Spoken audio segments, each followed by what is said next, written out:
Halo semua, kalau dengar frasa karya tulis ilmiah, jujur deh, apa yang kebayang? Ribet, bikin pusing, santai, kamu nggak sendirian kok. Hari ini, kita bakal kupas tuntas soal ini, biar kamu lihat kalau sebenarnya nggak seserem itu.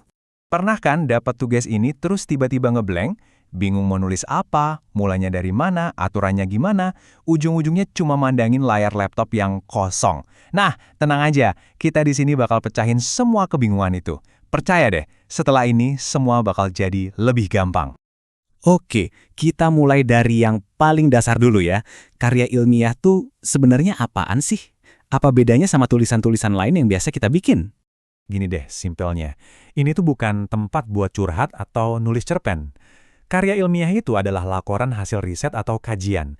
Artinya, semua yang ditulis di dalamnya harus berdasarkan fakta dan data, bukan opini.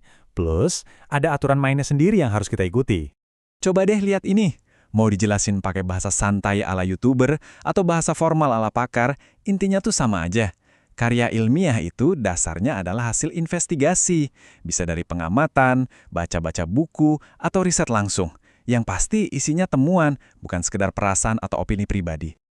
Nah, sekarang kita masuk ke rules of the game-nya. Biar tulisan kita diakui sebagai karya ilmiah, ada beberapa aturan inti yang wajib banget kita tahu.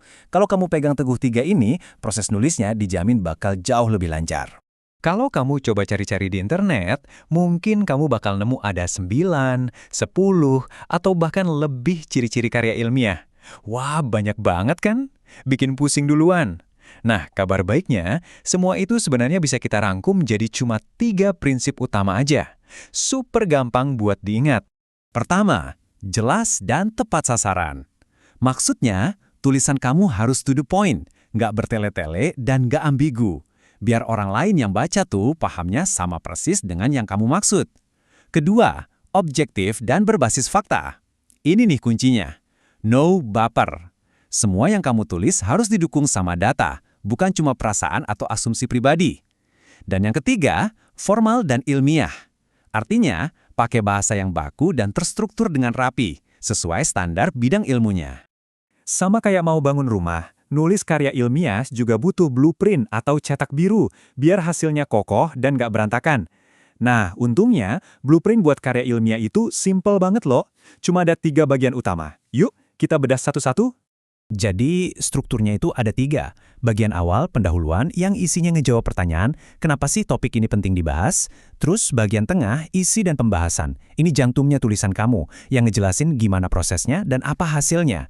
Terakhir, kesimpulan, yang ngerangkum semuanya dan ngejawab, terus intinya apa dong? Simpel kan? Awal, tengah, akhir. Tentu aja, struktur 3 bagian ini tuh fondasi paling dasarnya ya. Nanti kalau kamu udah ngerjain yang lebih kompleks kayak skripsi atau tesis, bangunannya bakal lebih gede. Ada ruangan-ruangan tambahan kayak abstrak, tinjauan pustaka, sama metodologi penelitian. Tapi cetak biru dasarnya tetap sama, pendahuluan, isi, dan kesimpulan.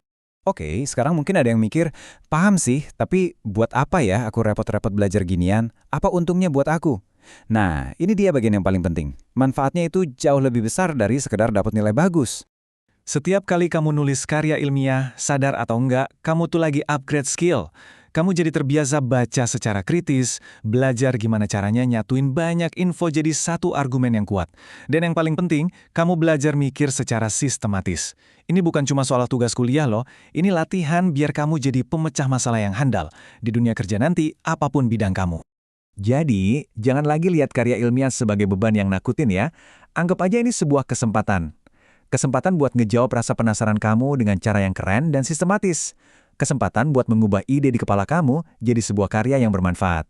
Nah, setelah tahu semua dasarnya, pertanyaannya sekarang buat kamu. Ide besar apa yang siap kamu tulis?